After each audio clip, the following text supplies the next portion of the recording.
안녕하세요. 메디치 미디어 시청자 여러분. 뼈민맨 최병천의 2024 총선 레이더입니다. 뼈민맨이요. 뼛속까지 민주당이다라는 의미인데 맞지요? 네, 맞습니다. 너무 사랑하시죠? 네, 사랑합니다. 네. 네, 김 본부장님보다 더 사랑합니다. 아, 저랑 비교하시면 안 돼요. 네. 전 대충 사랑합니다. 예. 어쨌든 뼈민맨 최병천 소장님은 데이터 분석에 분석을 하십니다. 아주 강세시고요. 이기는 정치학 최근에 내셨어요. 정말 이기라고 내셨다는데 일단 중도 포용 정책을 펼치지 않으면 민주당은 필패한다. 이 얘기를 계속하고 계십니다. 근데 일단 뼈민맨 하면 안 믿으실 것 같아요. 왜냐하면 지난 직전 책 관련 저 인터뷰했을 때 반응 살벌했습니다. 아, 댓글 얘기를 들었습니다. 네. 네. 뼈민맨 증거 좀 재보세요. 뼈를 이렇게 보여드릴 수는 없고, 네. 뼈를 이제 꺼내서 보내드릴 수는 없고, 네. 저는 현재 민주당 당원이고, 네. 민주당에서 한 12년 정도 있었고요. 저희 어머니, 아버지도 우리 집안 자체가 이제 호남 집안인데요.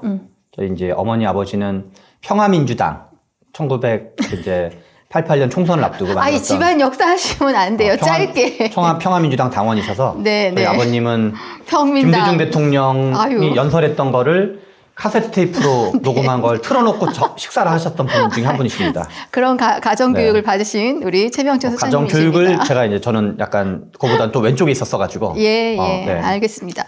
자, 우리 숫자로 얘기하시니까요. 여론조사 지지율 잠깐 보고 갈게요. 이 네. 민주당이 지기 시작했다? 정당 지지율이 뒤집어졌어요. 국민의힘이 43.5%가 나오고 민주당이 39.5%가 나왔는데 이렇게 민주당이 30%대로 갤럽 기준으로, 아니 갤럽이 아니라 리얼미터 기준으로 예. 한 거는 매우 좀 이례적으로 볼 수 있고요.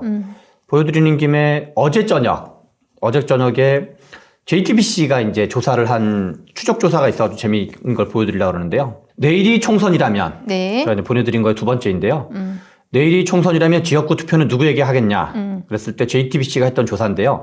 2월 13일 기준으로는 민주당과 국민의힘이 35대 34였는데 네. 어제 보도된 JTBC 보도에 의하면 국민의힘을 38로 얘기하고 민주당이 32가 된 거죠. 국민의힘은 34에서 38로 4%포인트가 올랐고 네.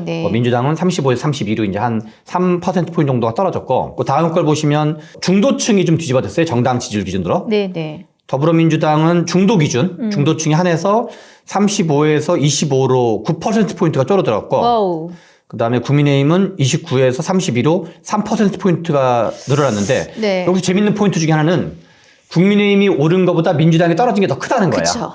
중도 포용론을 주장하시는 우리 소장님 입장에서는 완전히 지금 빼박의 증거가 지금 나오고 있는데 네. 일단 이유는 역시 그 소위 말하는 비명 행사인가요?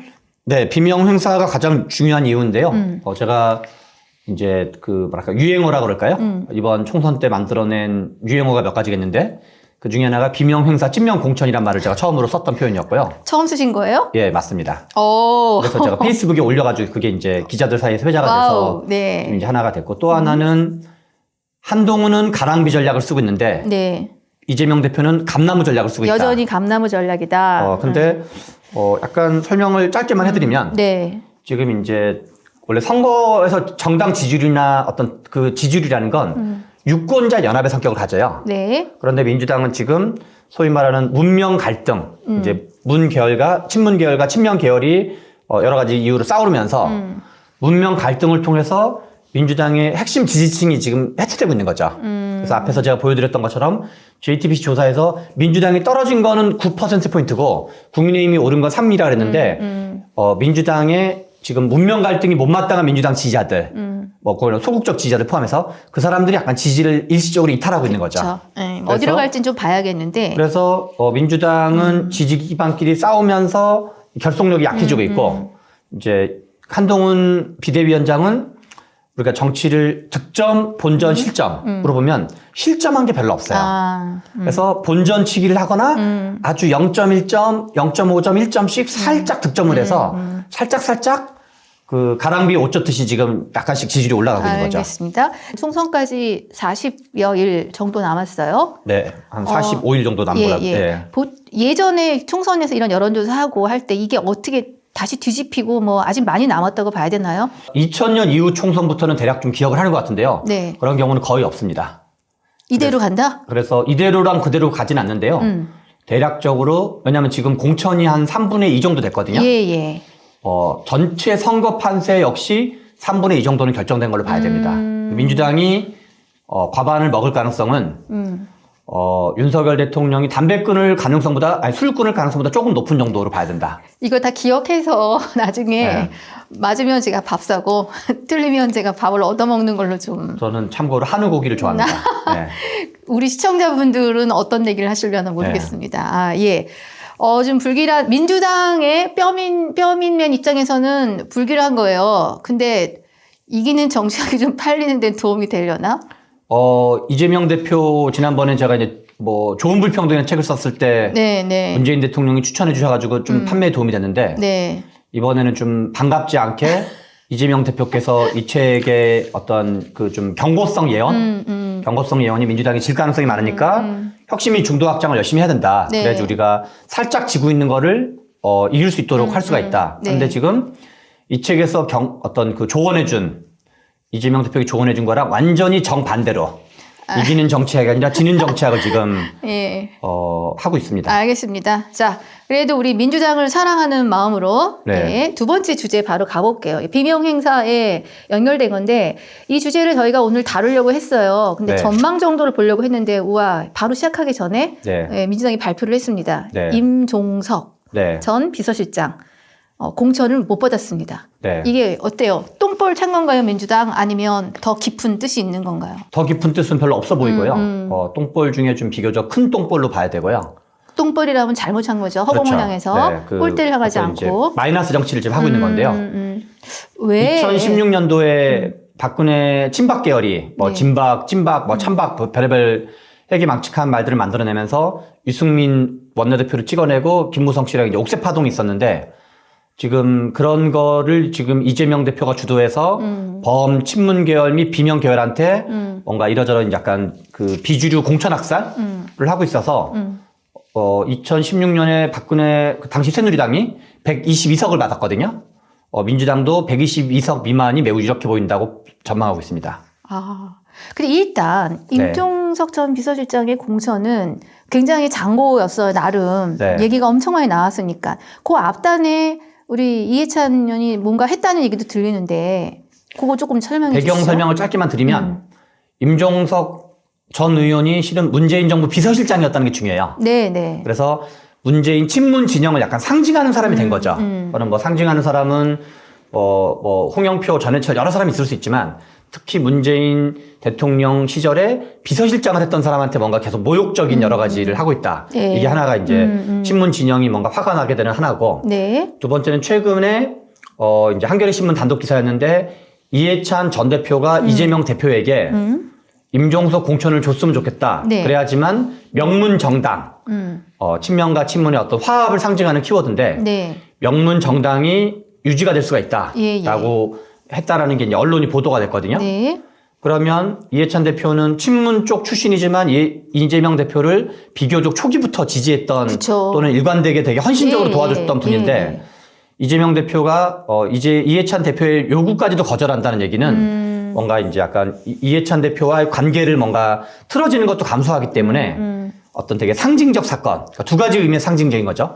문재인 대통령의 핵심 비서실장 출신이랑도 그거를 이제 공천에서 배제한 거고 이해찬 대표와의 관계도 지금 깨진 걸로 봐야 되는 거죠. 네. 두 가지가 동시에 벌어진 사건으로 봐야 되는 거죠. 자, 그 이유가 언론에 잠깐 분석은 됐는데 일단 소장님은 어떻게 생각하세요? 왜? 저는 실은 공천을 줄 가능성이 높다고 전망했어요, 개인적으로. 페이스북에 그렇게 쓰셨죠? 네, 그리고 왜냐하면 이재명 대표가 어떤 본인의 임종석 전 의원을 어떤 공천에 배제해서 생기는 이익은 적고 네.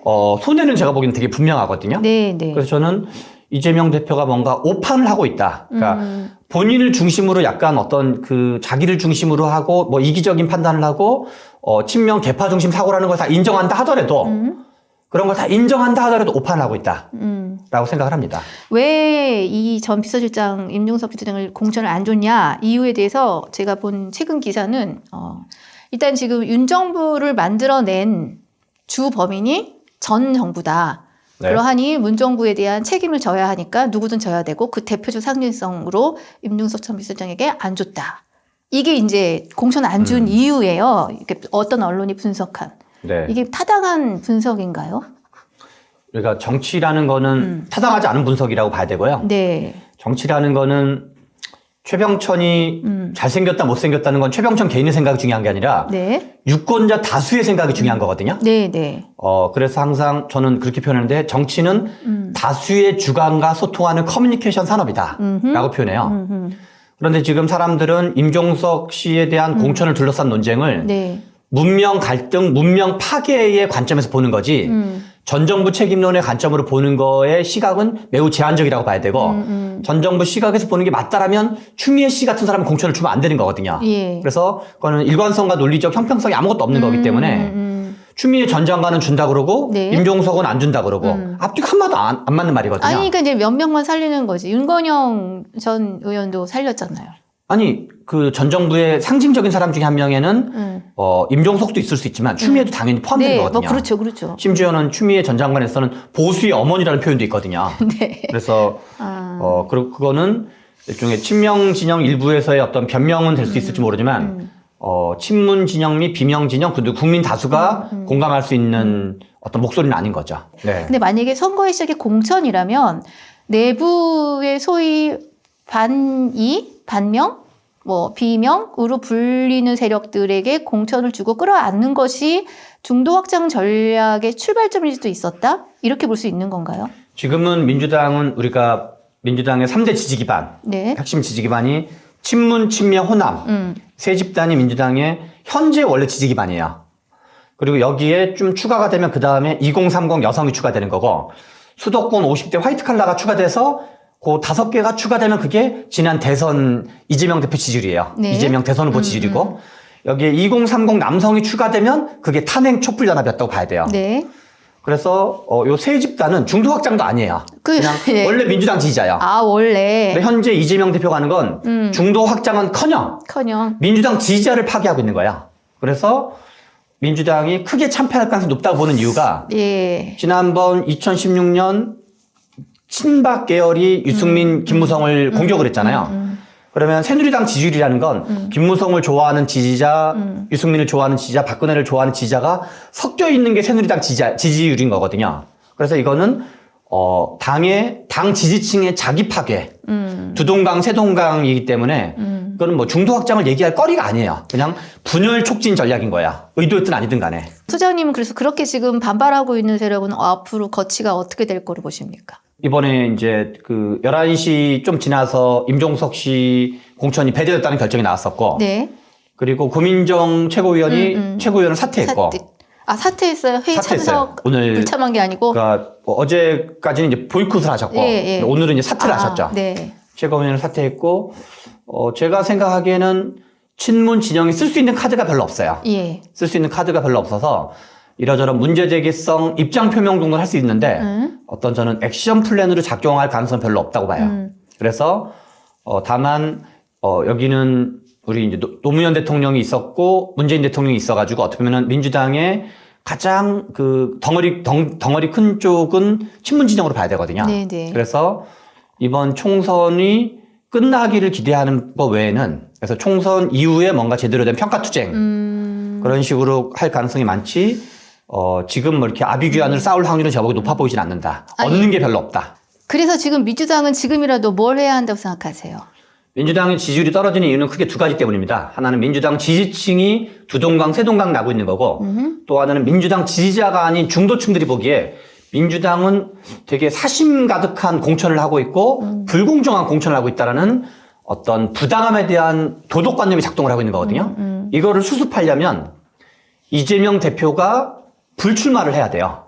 이재명 대표, 정성호 의원 사퇴 아니고 당대표 사퇴 구분하시는 아니고. 게 네. 당대표 사퇴와 불출마는 좀 다른 거예요. 네. 당대표를 사퇴하는 거는 하고 싶은 사람 공천을 다 한 다음에 개항 가서 선거운동하는 거예요. 약간 비유해서 표현하면 내가 좀 마음에 안 드는 사람 아구창을 한 30대 때린 다음에 야 미안해 이제 그만 때릴게 하는 게 사퇴인 거예요. 네. 그게 아니라 야 내가 너 30대 때렸으니까 너도 나 10대 때려 하는 게 불출마예요.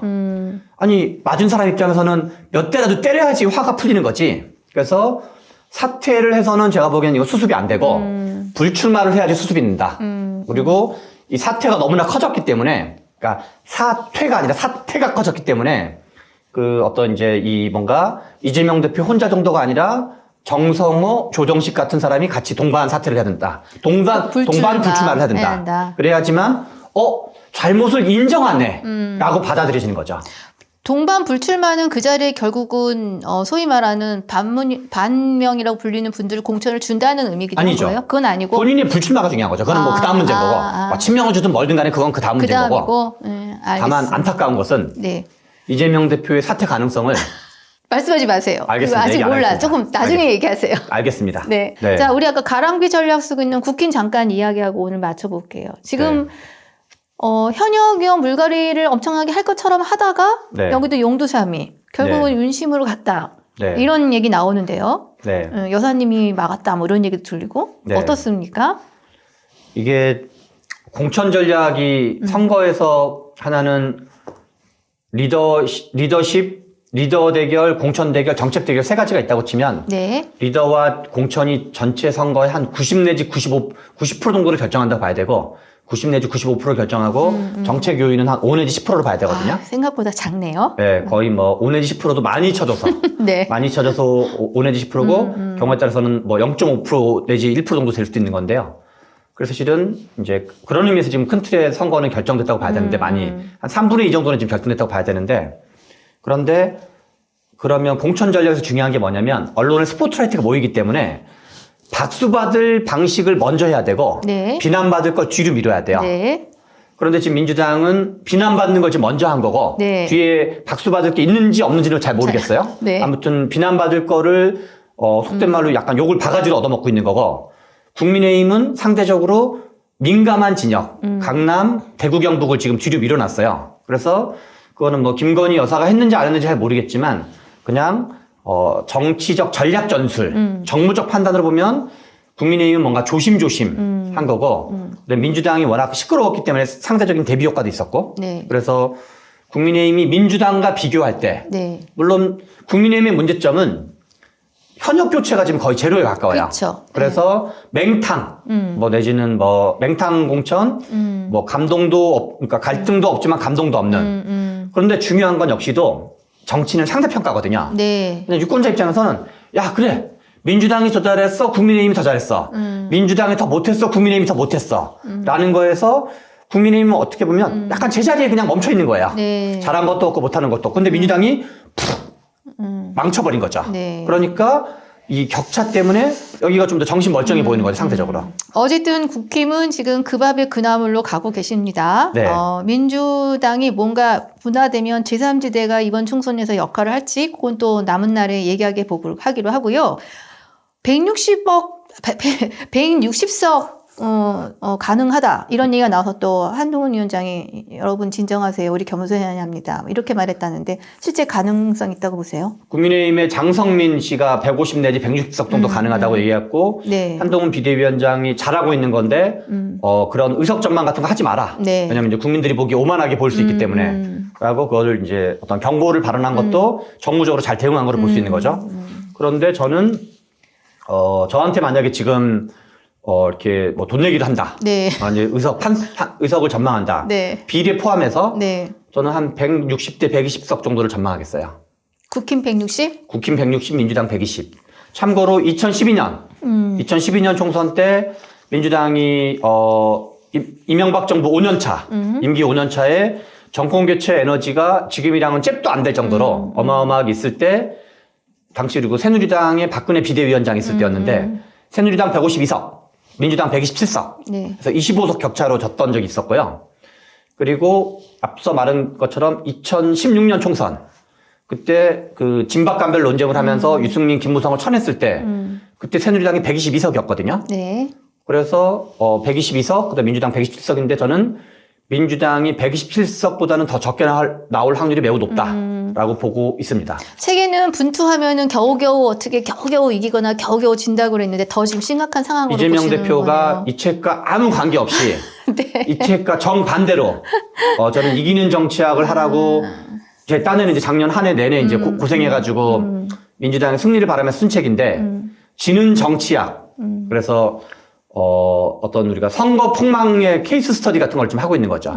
이길 수 있는 선거를 우리가 조금만 노력하면 이길 수 있는 선거를 폭망으로 이끌고 있다라고 개인적으로 보고 있습니다. 네, 알겠습니다. 뼛속까지 민주당 맨 임을 자처하시는 최병천 수장님이 민주당을 뼈 때리면서 뼈 때리는 비판을 이어가실 거지요? 네. 네. 이기라고 계속 하실 건데 이게 큰일 났습니다. 이게. 그렇기도 하고 뭐 시청자분들이 뭐 사람마다 다 성향이 있겠지만 네. 우리가 총선도 중요하고 대선도 중요한데 둘 중에 더 중요한 건 대선이에요. 그리고 정치는 계속 이렇게 뭐 아무튼 4년마다 5년마다 선거가 있는 거잖아요. 네. 총선이 있고 대선이 있고. 그랬을 때 우리가 뭔가 지지율이 오르면 왜 올랐는지, 우리가 잘해서 오른 건지 저쪽이 못해서 오른 건지 등등. 그래서 좀 정치를 이해하는 방법이 누구 욕하는 걸 중심으로 정치를 이해하면 뭐 김건희 욕하고 윤석열 욕하고 한동훈 욕하는 정치를 하는 거는 다른 채널을 보시면 되고 저는 뭐 욕하는 걸 중심으로 하는 게 아니라 어떻게 하면 우리가 이길 수 있는지. 네. 왜냐하면 실제로 이기는 게 중요한 거 아니에요. 네, 네, 그래서 그런 네. 거를 중심으로 분석하는 거니까 네. 이제 좀 약간 다만 제가 장담드릴 수 있는 건 이 좋아요, 구독 등등으로 약간 장사질을 하진 않는다. 네. 뭔가 우리 이 범민주당 진영 네. 그리고 넓게 보면 이제 범진보 진영 그리고 이제 어떤 우리 뭐 서민들이 더 좋아지는 방향 그런 거에 뭐 생각의 차이는 있을 수 있지만 뭔가 좀 이제 없는 말을 지어내서 하진 않는다 정도로 얘기 드릴 수 있을 것 같습니다. 예. 지금 보수 채널에서 최병천 수장님 패널로 엄청 섭외하고 계세요. 그쪽에서는 이제 민주당을 비판하니까 참 좋아서 부를 수 있는데 저희는 민주당을 지지하면서 애정을 가지고 이렇게 하면 질 수 있다. 조금 생각을 바꿔달라라는 비판적인 견해를 또 말씀하시는 거고 이것 또한 또 하나의 목소리라는 생각으로 총선까지 일단 가보겠습니다. 궁금하신 거 비판 의견 욕설 말고 댓글로 남겨주시면 그것에 대해서도 답변을 충실하게 해드리는 걸로. 실은 욕설도 환영합니다. 네, 욕설도 환영하고. 네. 그리고 제가 이제 오늘 저녁에 광주 KBS를 내려가요. 네. 광주는 광주. 이제 광주 KBS 이제 광주가 민주당의 아성 지역이잖아요. 그쵸. 우리가 전국 중에서 가장 큰일 이제 났습니다. 그래서 왜냐하면 광주는 그 요청한 게 이제 현 지도부의 비판적인 민주당 지지자와 현 지도부를 옹호하는 민주당 지지자 중에서 농객 중에서 네. 현 지도부의 비판적인 민주당 농객이 다 사라져 버렸대요. 다 이제 약간 줄 서거나 막 그런 분들이 많아서 그래서 이제 그런 좀 쓸만한 사람 없나 찾다가 이제 저를 찾아가지고 불렀다 그러는데 네. 아무튼 우리 민주당의 가장 큰 지지 기반인 호남에서 부르고 있는 농객이다라는 거를 이제 광주 KBS와 광주 MBC는 인정해주고 있으니까 알겠습니다. 너무 이제 좀 고깝게만 생각하지 마시라는 얘기를 드리고 싶습니다. 네. 뼈민맨 최병천의 2024 네. 총선 레이더 매주 목요일 오후에 찾아뵙겠습니다. 감사합니다. 네, 감사합니다.